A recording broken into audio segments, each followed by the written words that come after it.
In this talk, I'm going to give you the single most important lesson my colleagues and I have learned from looking at 83,000 brain scans. But first, let me put the lesson into context.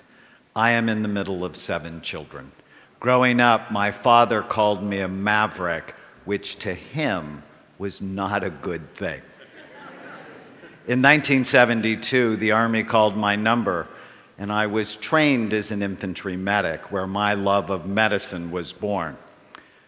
But since I truly hated the idea of being shot at or sleeping in the mud, I got myself retrained as an X-ray technician and developed a passion for medical imaging.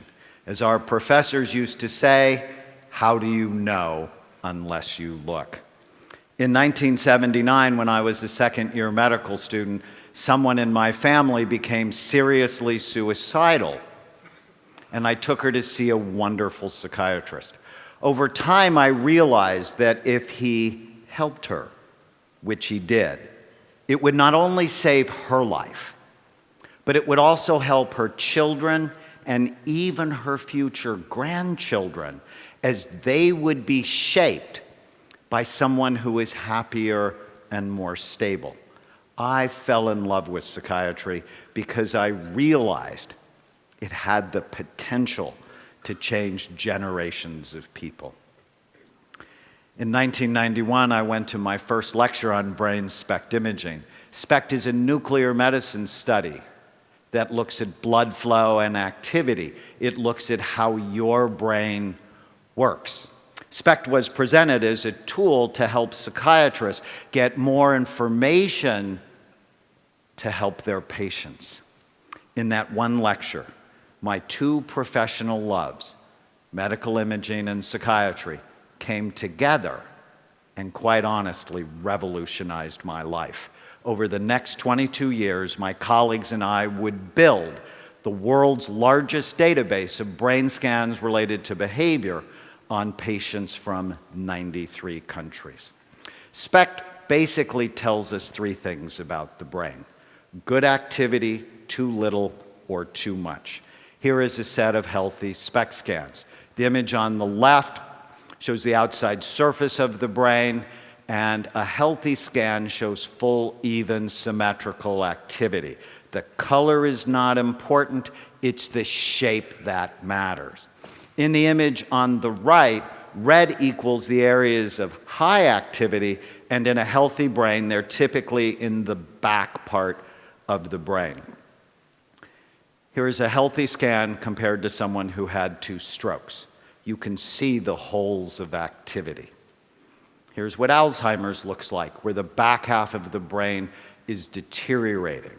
Did you know that Alzheimer's disease actually starts in the brain 30 to 50 years before you have any symptoms? Here's a scan of traumatic brain injury. Your brain is soft and your skull is really hard. Or drug abuse. The real reason not to use drugs? They damage your brain.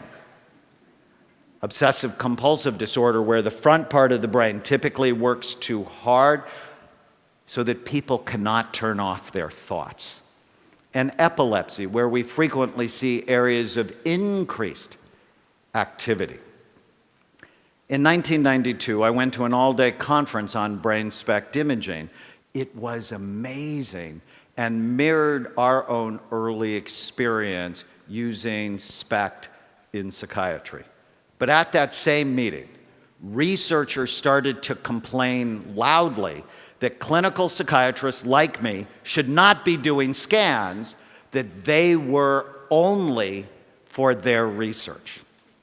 Being a maverick and having clinical experience, I thought that was a really dumb idea. Without imaging, psychiatrists then and even now make diagnoses like they did in 1840 when Abraham Lincoln was depressed, by talking to people and looking for symptom clusters. Imaging was showing us there was a better way. Did you know that psychiatrists are the only medical specialists that virtually never look at the organ they treat. Think about it. Cardiologists look, neurologists look, orthopedic doctors look, virtually every other medical specialties look, psychiatrists guess.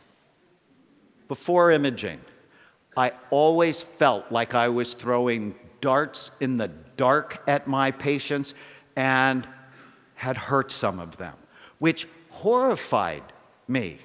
There is a reason that most psychiatric medications have black box warnings. Give them to the wrong person and you can precipitate a disaster. Early on, our imaging work taught us many important lessons, such as illnesses like ADHD, anxiety, depression, and addictions are not single or simple disorders in the brain. They all have multiple types. For example, here are two patients who have been diagnosed with major depression that had virtually the same symptoms, yet radically different brains. One had really low activity in the brain. The other one had really high activity. How would you ever know what to do for them unless you actually looked? Treatment needs to be tailored to individual brains, not clusters of symptoms. Our imaging work also taught us that mild traumatic brain injury was a major cause of psychiatric illness that ruined people's lives, and virtually no one knew about it because they would see psychiatrists for things like temper problems, anxiety, depression, and insomnia, and they would never look, so they would never know. Here's a scan of a 15-year-old boy who fell down a flight of stairs at the age of 3. And even though he was unconscious for only a few minutes, there was nothing mild about the enduring effect that injury had on this boy's life.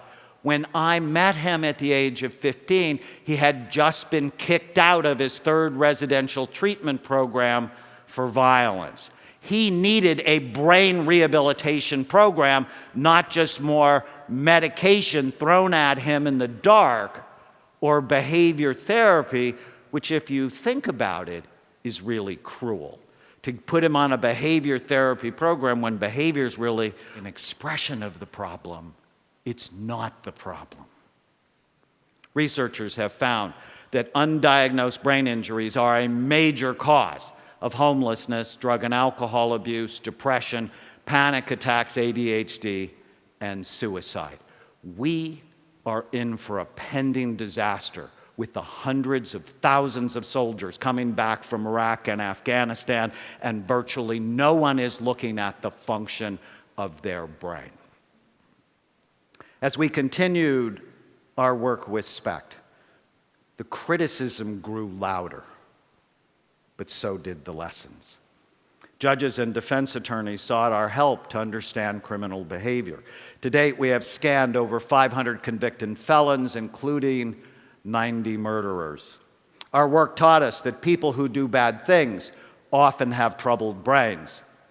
That was not a surprise. But what did surprise us was that many of these brains could be rehabilitated. So here's a radical idea. What if we evaluated and treated troubled brains rather than simply warehousing them in toxic, stressful environments? In my experience, we could save tremendous amounts of money by making these people more functional, so when they left prison, they could work, support their families, and pay taxes. Dostoevsky once said, "A society should be judged not by how well it treats its outstanding citizens, but by how it treats its criminals." Instead of just crime and punishment, we should be thinking about crime, evaluation, and treatment.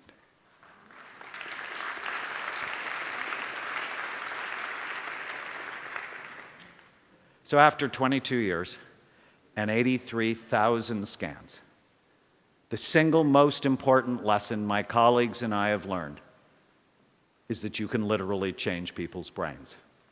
And when you do, you change their life. You are not stuck with the brain you have. You can make it better, and we can prove it. My colleagues and I performed the first and largest study on active and retired NFL players, showing high levels of damage in these players at a time when the NFL said they didn't know if playing football caused long-term brain damage. The fact was they didn't want to know. That was not a surprise. I think if you get most thoughtful 9-year-olds together and you talk about the brain is soft, about the consistency of soft butter, it's housed in a really hard skull that has many sharp bony ridges, 28 out of 30 9-year-olds would go, probably a bad idea for your life. But what really got us excited was the second part of the study, where we put players on a Brain Smart program and demonstrated that 80% of them could improve in the areas of blood flow, memory, and mood, that you are not stuck with the brain you have. You can make it better on a Brain Smart program. How exciting is that? I am so excited. Reversing brain damage is a very exciting new frontier, but the implications are really much wider. Here is the scan of a teenage girl who has ADHD, who is cutting herself, failing in school, and fighting with her parents. When we improved her brain, she went from D's and F's to A's and B's and was much more emotionally stable. Here's a scan of Nancy. Nancy had been diagnosed with dementia, and her doctor told her husband that he should find a home for her because within a year she would not know his name. But on an intensive brain rehabilitation program, Nancy's brain was better, as was her memory. And 4 years later, Nancy still knows her husband's name. Or my favorite story to illustrate this point is Andrew, a 9-year-old boy who attacked a little girl on the baseball field for no particular reason, and at the time was drawing pictures of himself hanging from a tree and shooting other children. Andrew was Columbine, Aurora, and Sandy Hook waiting to happen. Most psychiatrists would have medicated Andrew as they did Eric Harris and the other mass shooters before they committed their awful crimes. But SPECT imaging taught me that I had to look at his brain and not throw darts in the dark at him to understand what he needed. His SPECT scan showed a cyst the size of a golf ball occupying the space of his left temporal lobe. No amount of medication or therapy would have helped Andrew. When the cyst was removed, his behavior completely went back to normal, and he became the sweet, loving boy he always wanted to be. Now, 18 years later, Andrew, who is my nephew, owns his own home, is employed, and pays taxes.